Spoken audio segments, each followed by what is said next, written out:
Ooh. Oh. How about that? Okay. Second line. Okay. So now, I don't get your picture up. You just Push it down. yeah. Okay. We hope for the best. Okay. Erev Tov. Modim L'Simcha. So I want to just expand a little bit on an idea I mentioned last night. Started speaking about the connection between Pesach and Tisha B'Av. I was thinking maybe that's why we had the lights dim for the first half of Mincha. We'll take the message to heart.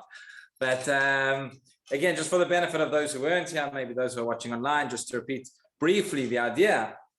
The concept was we find a connection between Pesach and Tisha B'Av. We find the first night of Pesach corresponds always to the day of the week on which Tisha B'Av, and we explained that the idea is to do with the power of speech.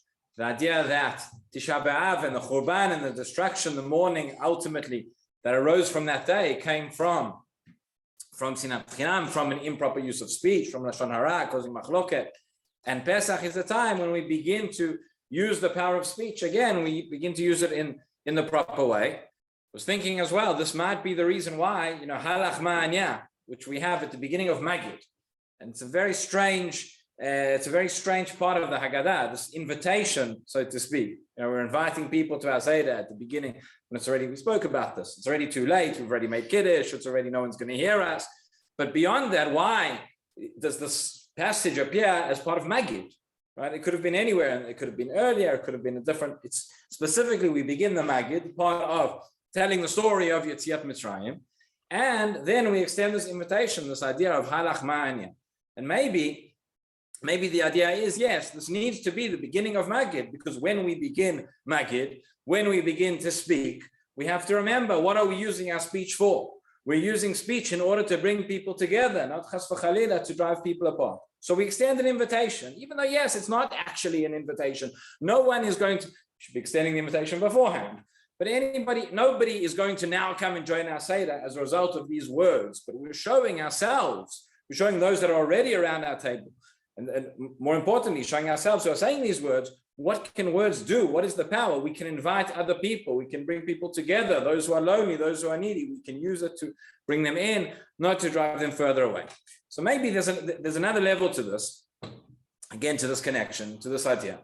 It goes like this. There is one of the four questions we ask about dipping, right? The most mysterious of the four questions, because we don't really have an answer to. Why is it on all other nights we don't dip our food even once? Tonight we dip twice. What's the answer? Why do we dip? What is this about? So the Ben Ish Chai says that there's a deep connection, a deep idea behind these two dippings of the Seder night. And he says that we, on this night, when we are remembering throughout Pesach, we are remembering going into Galut, going into exile, going into slavery and coming out.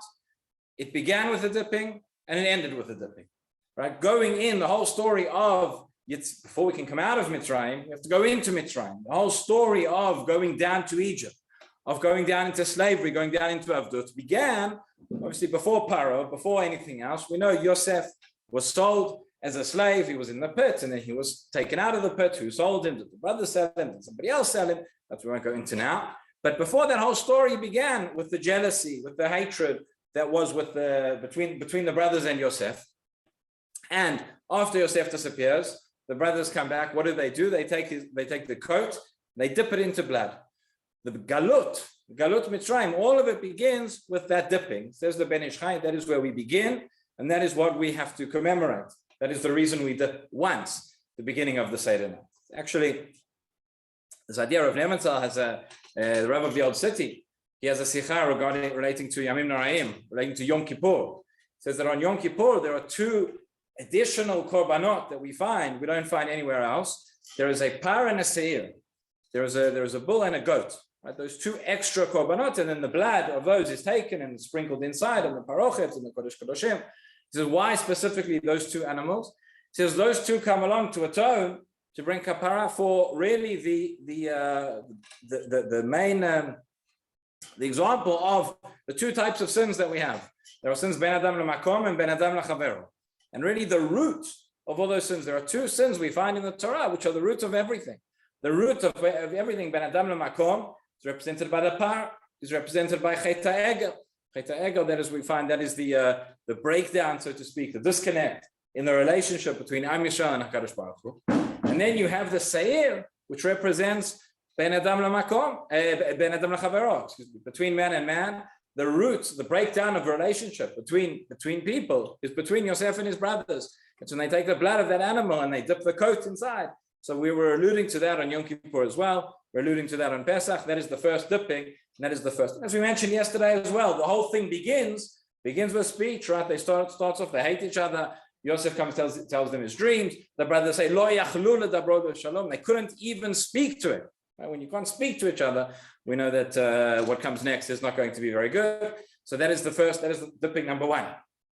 Dipping number two, says the Ben Ish Chai, that represents, just as the first dipping represents the beginning of the Galut, the beginning of going into slavery and going into exile. So the second dipping represents the beginning of the redemption, the beginning of the Geulah. And where does this begin again? Korban Pesach.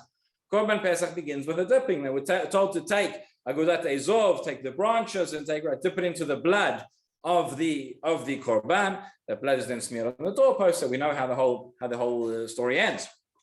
But there again, it's not just coincidence that there happened to be there was a dipping here and there was a dipping there, but these two are related, meaning in a sense, this dipping here is an atonement for the first one. If the whole process of Galut began by division and by discourse and by discord and by strife amongst the people, in order for the people to come out of Mitzrayim, in order for us to have our Geulah, there needs to be a coming back together again. So they're told, take this bundle, bring it all together and dip it inside.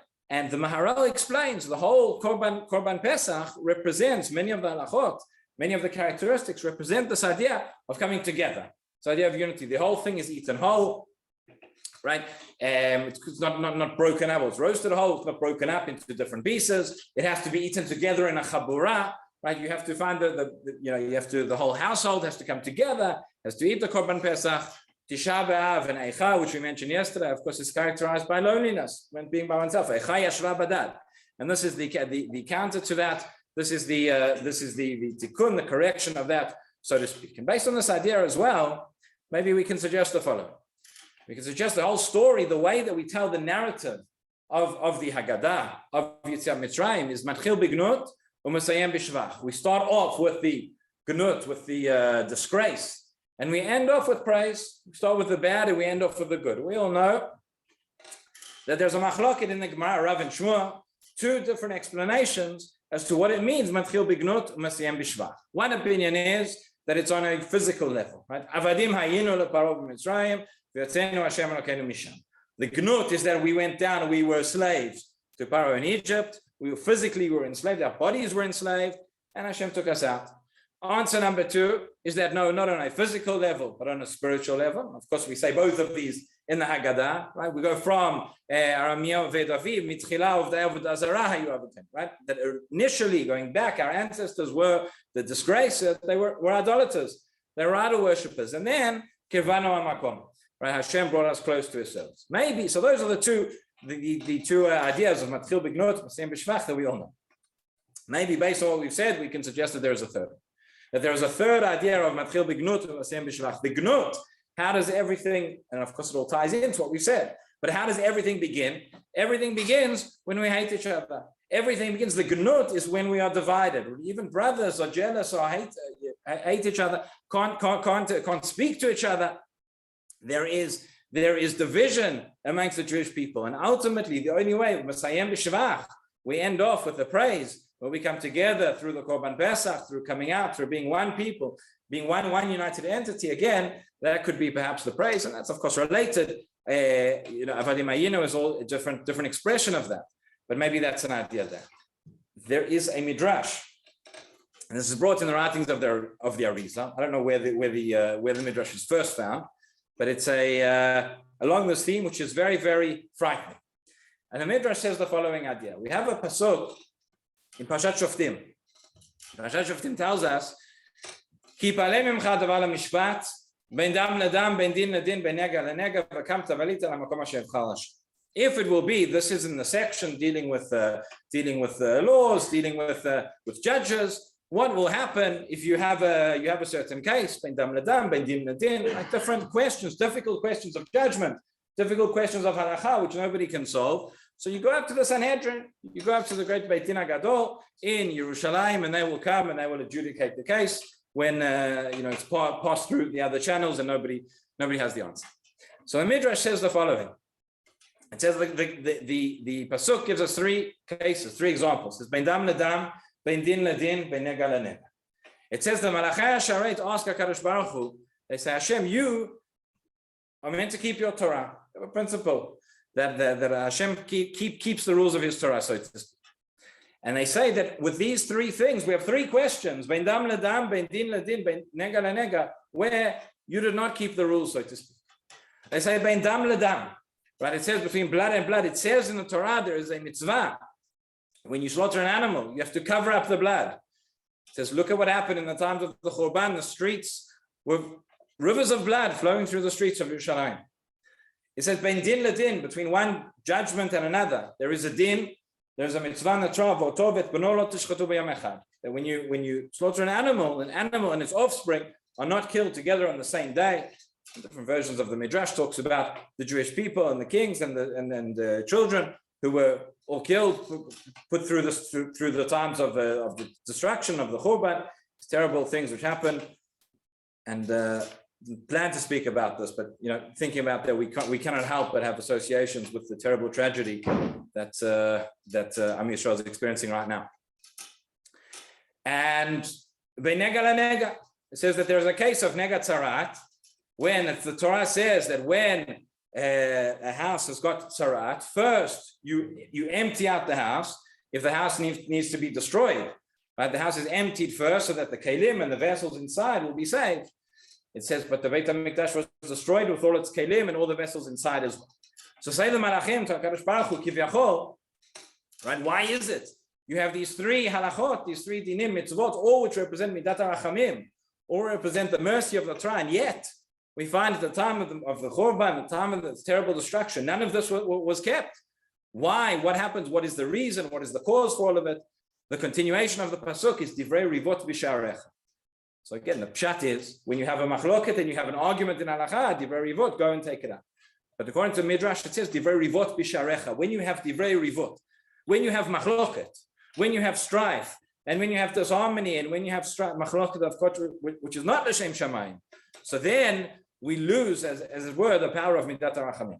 That is when midat hadin comes, as we know, and unfortunately we've seen in our history time and time again. So we can pray that we should not know divrei rivot b'sharecha, but we should go from the gnut to the shlach of being together, of finding harmony, finding unity amongst our people, and we should know no more suffering and no more sorry b'sorot tovot for all of Am Yisrael. Rabbi Chananya ben Akasha omer HaKadosh Baruch Hu lezakot et Yisrael lefichach ba'al lem Torah mitzvot shnei Adonai chavetz man tzidko yagdil Torah v'yadir.